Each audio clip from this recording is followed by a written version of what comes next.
So welcome back, everyone, to another very special edition of A Sort of Young Person's Guide to Prog Rock. I am your humble host, Ian Prize, and I am back again with my good friend, Ed. Hey. Hello, Ed.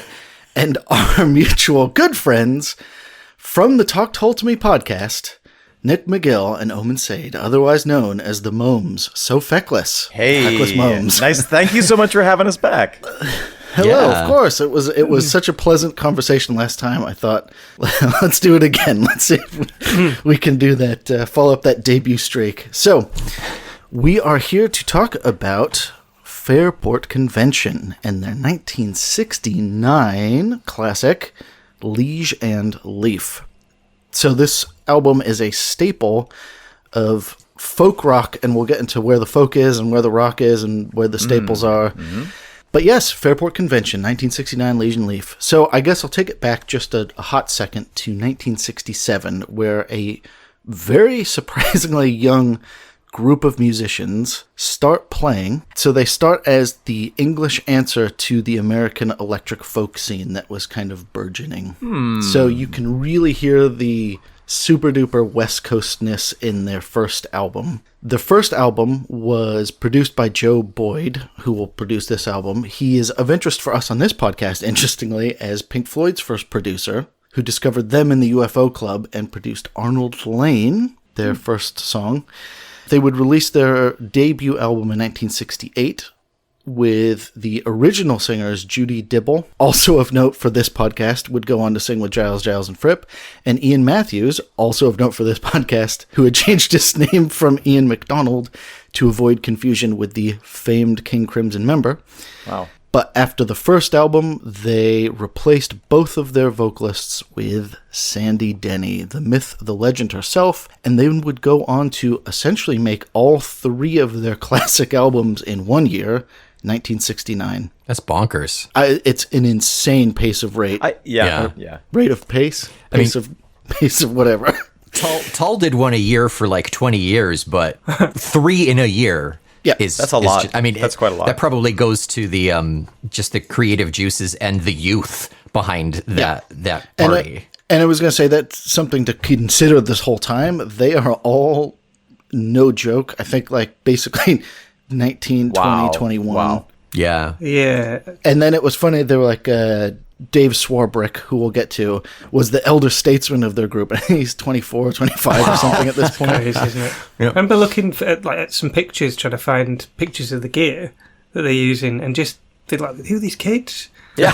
And why are they holding Fairport Convention's instruments? They're all children, and they all blast out these 3 classic albums in a year. So they are What We Did on Our Holidays, Unhalf Bricking, both of which I definitely also recommend. And those first 2 albums are a blend of covers, but like Bob Dylan and Joni Mitchell covers, and some Richard Thompson originals. But then, midway through this kind of blast of creativity, the band suffered a tragic car crash in which Richard Thompson's girlfriend and their original drummer, Martin Lambell, died. So they recruited drummer Dave Maddox, added veteran folk violinist and arranger Dave Swarbrick, and all of that crew would culminate in today's album, Liege and Leaf. So Liege and Leaf is, with the exception of 2.5 songs, all traditional English songs, and the band at this point is Sandy Denny on vocals, Richard Thompson on guitars, Simon Nicol on other guitars, Ashley Hutchings on bass guitar, Dave Maddox on drums, and Dave Swarbrick on violin, viola, fiddle, stringed instruments. So, I guess that takes us to Liege and Leaf. For me, I think this is an album with something for everyone to enjoy. I think the orchestration in the form of Dave Swarbrick is incredible. The rhythm section's just on point. The guitars, mainly Richard Thompson in one ear and Dave Swarbrick on the viola, working together, basically in each ear, is incredible. The songwriting, be it either the folk originals or the originals, are just incredible. And then, of course, the vocals of Sandy Denny are, for me, the main show here. But this isn't to say there's no other show. It's just all great. So I can feel the stars really align for this album. And this is the only time this version of Fairport Convention will ever exist. And yeah, a magical album for me. But I will start with you, Ed. What did you hear? Was this your first time hearing it? Talk to me about life. I'd never heard this album before. But like, you know, when someone tells you you're going to listen to a folk rock album, you have these preconceived notions what you think that might be, and even from track to track, my idea sort of changed as to what I thought a folk rock album was going to be.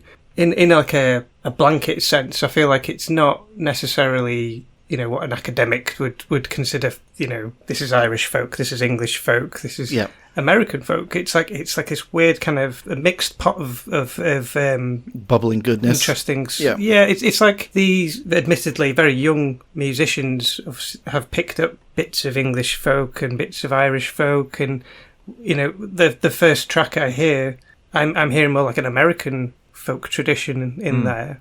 That's all kind of bluegrass and kind of blues as well. And thinking, you know, what is this? It really is like a mix of, you know, air quotes, folk music. So yeah, I like that it's free in that sense. Yeah.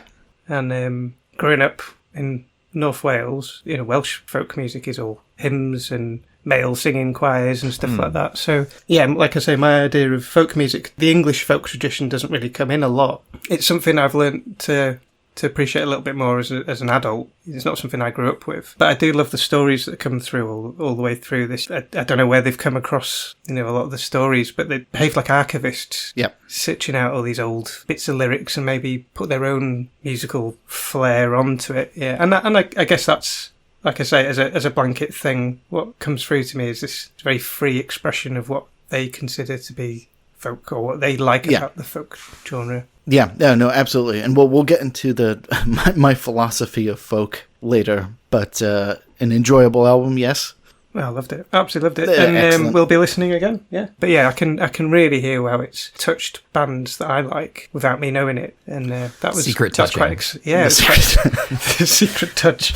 It's I found it really quite exciting, and I'd like to really delve into it a bit more. Excellent. Omen, talk to me about your relationship to Fairport Convention. Yeah, you know, so I mostly know Fairport through the Jethro Tull connection. In fact, I wanted to show you this, Ian. This is the Jethro Tull 25-year anniversary tour program that an English relative of mine gave me, and there's this great part in it where it shows, I don't know how well you can see it, the relationship between all of these bands, you know, members swapping members. And there's an entire, it's like a family tree. And there's an entire part here where Fairport Convention appears several times because of all of the musicians. And it wasn't over yet. You know, they were still, but it's interesting. You know, you were mentioning this is the only time that Fairport Convention had this lineup. The way that it's listed here is Fairport Convention 16, Fairport Convention 17. You know, wow. That was how many, and it's like Tull. That's, you know, it's just they swapped personnel so often over the course of their of their work. For me, I wish that I had heard this album when I was 17 or 18 because I would have loved it so much. Yeah. Now I think my taste has changed, and it sounds a little bit like, oh yeah, this sounds very much like something from the you know, the late 60s folk revival. Late 60s, yeah. But I think if I had heard it, you know, I grew up with a lot of folk music, so I had heard the originals, if you will, the non-rock versions of some of these songs long before I heard the rock versions. So it's such a cool album. Like we've said, Sandy Denny's voice is incredible in it. Her influences that she's bringing from her Scots Gaelic family really come through, and it's a fun interpretation of some of that traditional material. Yeah, no, absolutely. Nick, what was your relationship to this album and Fairport Convention? I will do my utmost best to try to limit the amount of Tull talk and talk Tull to me talk. But like Omen said, it's very difficult not to focus on this Venn diagram. I mean, just on this lineup, Dave Maddox, he's part of the live album from 1992 that Tull has, A Little Light Music. I remember specifically right. Ian says, David Maddox on the Glockenspiel. And it's also interesting that this is their fourth album in 2 years, and Tull's second album is dropped in 1969. Yeah. So Okay. they're kind of contemporary, but couldn't be I mean, more these different guys- at that moment in history. Yeah, absolutely. Yeah, Tull's Folk doesn't come in for another 3 or 4 years. Yeah. We've got a lot of Fairport fans in our community, the Talk Tull community. They talk about Fairport very regularly. So I've kind of dabbled, I've dipped my toes in because they speak so fondly of Fairport. But the only like real in depth that I've ever done, we did a Feckless episode of Now Be Thankful, and I loved it. I very much loved it. It's very sweet, very folk. Yeah. But hearing the whole album as intended, I'm a very big fan of listening to whole albums as opposed to bits and pieces, and it feels like a very effective quilt of this neo-English folk music. Like everybody said, Sandy Denny is just knocking it out of the park. Very surprised to hear that this is her last album. She's out of the band before this album even drops. Yep. It's very shocking to me. I thought she had much longer of a run. Well, and this, she didn't have that much longer of a run as a human being. She died tragically at the age of 31. Yeah. Yep. So this was my first real big jump in, and I'm quite tickled by it. I'm very impressed, and I'm pretty intrigued to explore, kind of jump in time, the timeline that is Fairport, and see their evolution, much like Tull's evolution. Yeah, and I was going to say, I think because they blast out, 3 albums before this, like a year and a half or something, their first album, you can just hear it's just pure West Coast folk. Crosby, Stills and Nash, Bob Dylan, like that zone of folk. Sure. As soon as they brought Sandy Denny on, you can hear them start experimenting with English folk, but it's experimenting. Yes. This, for me, is such a massive culmination of something. And we'll get to that in a bit, but like as you mentioned there, it's an album, and I think this is like almost a perfect 8-song arc. And they needed to get 2 albums out of their system to get to this one. Sure, yeah. Right. Clean the pipes. Yeah, absolutely. Yeah. That's kind of, again, breaking immediately our promise not to talk about Jethro Tull. That is similar to how Tull started. The first 2 albums, Stand Up and This Was. Even 3, Benefit. Kind of feel like, we had to get this out of our system. Now we can record something good. Yeah. Yeah. No, and I think when, with all these bands, like when they're going to be massively talented, you can hear all the flashes of brilliance, and you can hear them trying a thing and being like, okay, that was pretty groovy. Absolutely. And then you can hear them doing a song and you're like, okay, this is who we should be. Yep. And I think in the context of Fairport Convention, they do a 10-minute long experiment called Sailor's Life. Yeah. On the previous album, I believe. And they were like, oh, we've noted that all world folk has pentatonic scales, so they just jam on a pentatonic scale for 10 minutes. 10 minutes. And it's not as, succinct and beautiful as, say, Tam Lin is. So you can hear that they, try it out. And it's, you have to do this. I think that's what makes great bands great, is that you kind of flex your muscles a little bit. We'll get into all the reasons this very specific lineup of Fairport Convention is great. But first, let us rewind to the British folk rock scene. So the British folk rock scene was, of course, around in the late 50s because they had to invent rock before they could combine it with folk. So it was the late 50s and the kind of early 60s, but it would pick up steam in the later 60s. And I think a musical historian would probably say something like it was a response to all the American folk rock bands getting big. So this is now your kind of Summer of Love. As I said, Crosby, Stills and Nash scene. Of course, Dylan's gone electric at this point. The band, all these people. But I actually think it's probably much more kind of quotidian than that. I think, really, folk rock is probably just an amazing club scene for nerds to sit around and kind of jam in. That's a really interesting point. And I was like, I don't think, I'm not sure if it's as specific as like, oh, we need to maintain Britain's beautiful culture, blah, blah, blah, blah, blah. I think it's like a bunch of 18-year-olds would be like, oh, there's kind of a group of well-known public domain songs. You can do your interpretation of them. You can jam with a bunch of flute players and violin players who also know those songs. And it's just a kind of touchpad to go to all these cool underground clubs with people in your scene and jam out with people who know the songs. Yeah. And I think, obviously, it comes to fruition, as I say, in this sonic zone of the Byrds and Bob Dylan and the band. And I was also thinking a lot about, like, Grateful Dead were coming online here. Of course, we just think of them as 10-minute guitar solos and stuff, but really what they were is like a cosmic bluegrass band.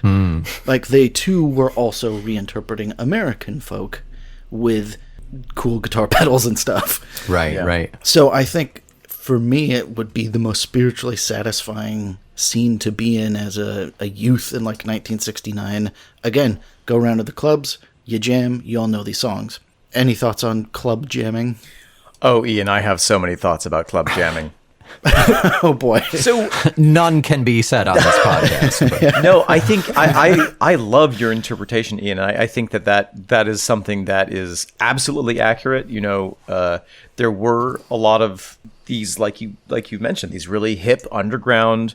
You know, maybe they had at one point been the beatnik spots, but now they were turning into the hippie spots. My dad, who is older than time itself, actually was kind of part of, or loosely participated in, the free speech movement in the 60s in Berkeley, California. And there was a spot, I think it was called The Blind Lemon, named after the famous musician, the Blind Lemon. And it was exactly what you're describing. It was a coffee house with a guitar on the wall that anybody could pluck down and play. He said that he was hanging out in there, and the person he referred to as Bobby Dylan came in and, you know, just randomly played a couple songs and left. Joan Baez was, you know, in that milieu. My dad got arrested one time at a free speech movement. And I said, oh, because of defending rights? He said, well, yes, but I was hoping to be put in the same cell as Joan Baez. I do think that there might also be, you know, something cultural going on. I'm thinking about the cultural response to World War II. World War II was so much about modernism. It was, it was the logical continuation of how modern can we be? Well, as it turns out, how modern we can be is pretty horrifying. And there was a lot of soul searching in Europe in the years following the war. I'm thinking specifically about in Italy. You know, there was a state-funded attempt to culturally redefine Italy, to say, who are we? That's interesting. But but not fascists. And so there was a lot of the whole theater world that I ended up studying was a revival of more ancient traditions. As a response to that, people going back in time and saying, well, what were we before the war? Let's go as far back as we can. I think there is some of that here. And you've noted a lot of the people who went around recording some of these folk songs. One interesting element of this is the transatlantic nature of it. You know, you were saying there's so much influence from the American sound. Also, a lot of these traditional songs had been lost in England, but had been preserved in the Appalachian Mountains, because people had gone across in the 1700s, gone up in the mountains, never come down, and were still singing the same songs, whereas those songs had been lost in England. So there was actually a lot of rediscovery right in this moment of some of these old tracks. Yeah. I think that the 60s in general, for that kind of revivalist culture, is kind of where so much of, you know, what we consider as cutting edge really comes from. Mm-hmm. The preserving of folk traditions that would have died out if people weren't going around cataloguing this stuff. And it was at the Smithsonian had this huge collection, and it's amazing, but it's only because it was popularised in the 60s that still exists. And it's amazing because like I say, where I grew up, the folk music is something that's this thing that comes from Ireland. You know, a lot of the pubs, you go to the pub,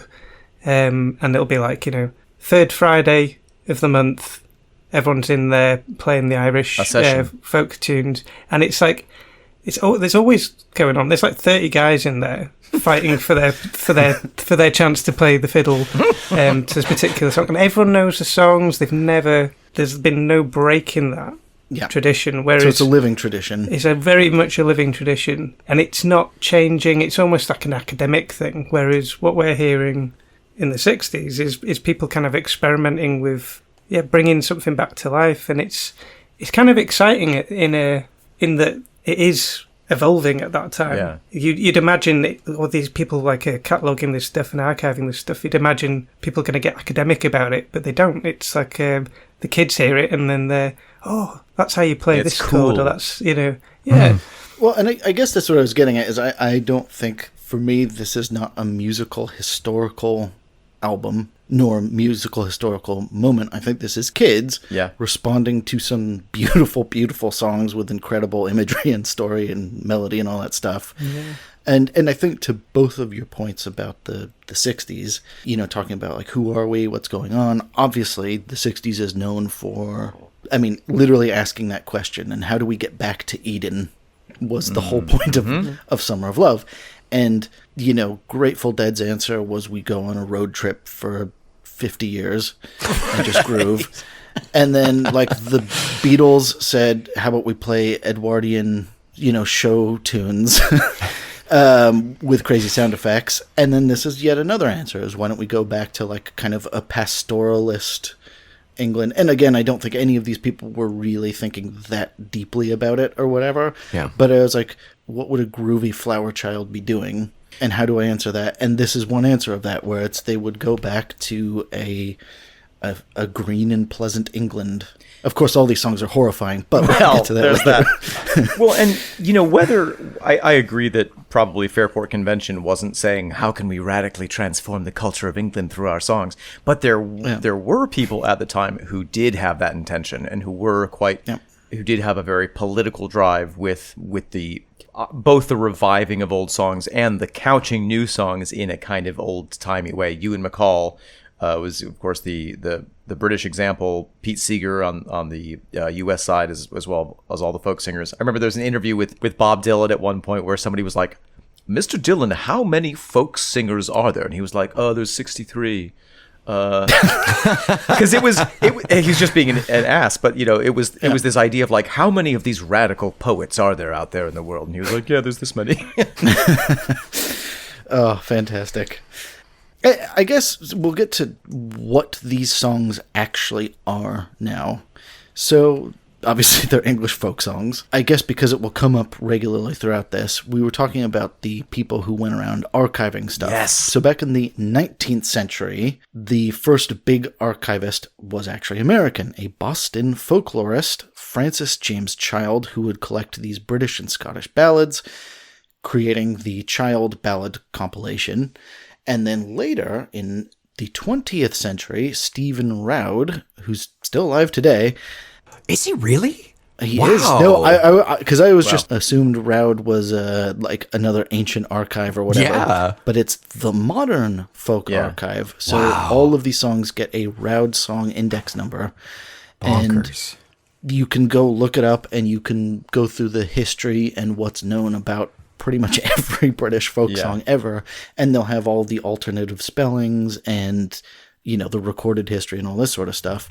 And I guess we'll get to what that gives folk in a second. But yeah, I guess just this is to say that there is almost like a great British songbook that you can just tap into. And that's kind of, for me, the magic of all of this. I love that way of saying it, the Great British Songbook. And there was also on the American side of things, people like John Lomax, Alan Lomax, doing something similar in the Appalachian Mountains and kind of creating that web. And I'd be willing to bet this, as you all mentioned, this is the time where I'd be willing to bet when they actually had these literal indexes, all of the folklorists were probably pointing at each other, like, "What? You got that song too? Oh, I got that song too." And you get this. Yes. How cool is that? Yeah. That these English songs transported to the mountains of Appalachia sat there. Some of them moved on to the Ozarks as well, and you get that kind of bluegrass traditions that come from England. Yeah. Yep. And I'd be willing to bet that was really satisfying for a bunch of people. We're like, oh my goodness, you've got one of my songs, I got one of your songs, ain't this all crazy? I find it really interesting that the idea of folk music traditionally is like, it's not something that's written down. It's not something that's archived and indexed. It's something that's like it's an oral tradition. Yes. Yeah. In its very nature, it's an oral passed down thing. And it's only in America that it's like, right, let's get this recorded, let's put pen to paper, and that's what's kept it alive, I think that's really fascinating. Into the Library of Congress with you. Well, and I was going to say, I think that's the other thing, and this was I actually just read this quote about folk stories, but it applies here, is that it is not the words on the page. And I was going to say, we'll get into the orchestration and the Sandy Denny's vocals of all of this literal album in front of us, but 90% of it is the performance. Yeah. And this is not to disparage like really, really traditional pop or whatever, but I was thinking about the Dutch band Agua. Wow. Or Aqua, rather, from the 90s. And about, unfortunately for them, you know, there are genuinely types of music where you could have had any vocalist and any guy playing any synthesizer, and the song would have been the same. Yeah. And maybe that's selling them short because, you know, talent. How dare you speak for How dare I? No, but I think there's an element of, like, you know, the songs are quirky and whatever. Now I feel bad. We're going to have all the Aqua heads coming at us, but... They don't know how to write, so that's fine. oh, wow. Okay. Oh, dear. Just digging deeper. But, no, but I think there is an element of you know, you could have had any people in that studio make that song or whatever. You know, I think this is... You had to have these 6 people do these songs in this way. And obviously there's going to be another 5, 6, 2, 1 person do these songs in another way. Great. And that's the magic of folk. So I guess we'll turn to this album right in front of us, this Fairport convention. So we'll talk about what part's folk and what part's rock. And we'll talk about that now. So over the last 2 albums, you could hear them moving towards that English folk tradition. You know, I think the big thing I hear is, A, the fact that the songs are all literally traditional songs, and their 2.5 original songs might as well have been traditional. Like, the verbiage is kind of the same, the melody feels the same, and then because they're all arranged by this group of people, they sound the same. I think the violin, like the addition of a violin, just gives you that, like, ooh, this is folk feeling, but it never jumps over the line into, dare I say, twee. Yeah. You know, you can hear that it's obviously a English folk album. However, they are coming from their West Coast rock tradition, and the addition of Dave Maddox on the drum and the electricity he brings... Because they don't really, like, actually electrify most of the instruments. They don't have, like, electric keyboards. The guitars aren't, like, you know, crushing huge guitars. There's not actually a lot of electricity literally in this soundscape. But the spiritual electricity of how they're all playing is off the chain. But for me, the bridge is really Richard Thompson on guitar. And I think it's a really, really subtle thing he's doing. And you can hear, if you kind of squint your ears, however that's possible, you can hear his folk licks, but he is subservient to Sandy Denny. And Sandy Denny has the vocal power, but also the control and the flair to make these story songs really pop. And of interest in this album, it's just her singing. There's not a second male vocalist. Yeah. So it's the Sandy Denny show in a very big way, and this is to say everyone else assists her with this. So I think this, for me, really has the folk of all the things I've said, but really has the rock of not being too ye oldie. I think they're actually very fresh songs to me. Yeah. It's a really interesting combination of sounds. Ed, to your point, you know, it's this melange of, a bit of this folk tradition, a bit of this folk tradition. Sandy Denny is so fascinating because she is clearly going back to her earliest childhood memories, it sounds like, for some of those ornamentations that she's putting on the voice. Her grandmother was a Scots Gaelic singer, and so she would have heard at a very early age some of those ornamentations, you know, and the ornamentations aren't just freeform. They have a specific tradition. They have a specific format, and you can hear all the places where she's putting them in. She's so good at making them sound like a completely natural expression of her soul, but they really are quite regimented. But she's not doing it in such a way that seems referential, and so I agree that her voice is just, you know, the kind of capstone of this whole album. Yeah, I know what you mean. There's a particular trill that she does, and it's like but it's nice. But there's a specific arpeggio that's been used there that fits with a scale that is only used in that kind of Goidelic Celtic tradition. Pentatonic, isn't it? So when you talk about English folk, doesn't sound like English folk because of the way she sings. It sounds more like there's a tradition in Irish folk where it's the female singer on her own. You can feel like the songs where they start and you think like it could do that. Yep, absolutely. And this would be beautiful, and I just rest on that. Yeah. So it's very much a British folk sound. It's not like they may be English folk lyrics, but you very rarely hear, oh, this sounds like an English folk song. Yeah. This sounds like a British squidge styles. So I can totally hear that it is a melange of everything. And I think the reason it doesn't just tip over into like this is just a folk album, I think it's genuinely because she doesn't do a ye olde accent. And I don't know if they like changed some of the words so that they're not like Tudor era words or something. But there's something, if you listen to all of their contemporaries, they put, I don't know if they put on an accent, but they sound like they could be in an Elizabethan court.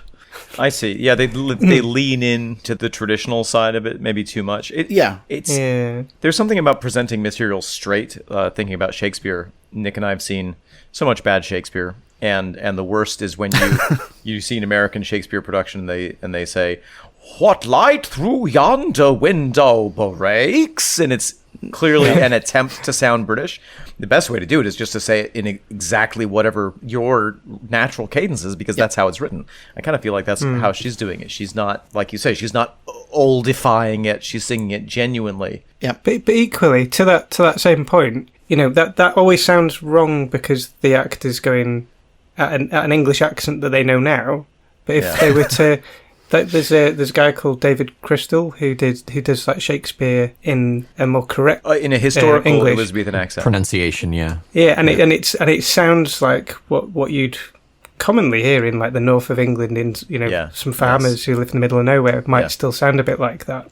But when you perform the Shakespeare that way, you hear people laughing more and it's quicker. Yes, and, it's a short more conversational. Yeah. So if you actually know what that accent really is, it can really make more sense of the way you deliver the melody as well. Yeah. Yeah. And she's doing that very skillfully here. Oh, big time. It's interesting you bring up the Americans presenting Shakespeare, because to me, almost it feels like Sandy Denny is an American singing English folk. Here, she's just presenting it the way her voice naturally is. She very much reminds me a lot of Grace Slick, Joni Mitchell of that era. Like that powerhouse voice without putting any flavor on it, without putting any spin to fit what it is she's trying to sing. It's just her raw voice. It feels very pure. It's brilliant. It's pure, exactly, yeah. And it's not tinted or tainted by relying on the subject matter or the style. The main thing is the voice and how it sounds. I mean, and I think that's what I was kind of tapping into as well, that I think rather than putting on a ye olde accent, she's just an English woman singing. Yeah, and, right. And I think that just to say, like, it is very conversational, and she is just telling a story. She just happens to be singing it. To thread all of this together, I think she uses the kind of ornamentation. She uses the words. She uses everything just to hit the right emotional note right at the right time. And at every one of these songs, Ed, you had said at the beginning that each song unfolds, and I like the way you put that. I think this is 8 very different songs, and we'll get into this, but I feel like this is such an obvious, like, live set. And, they've been playing shoulder to shoulder together for a year now, and, obviously they're in this folk rock club scene or whatever it is. You can hear that this is a set with a very clear live dynamic, and I think each song hits a beat, and her voice hits the beat within that song. And it's just such a perfect blend, and, well done, Sandy. Yeah. It's a testament to really good song creation and writing, but it also feels so natural.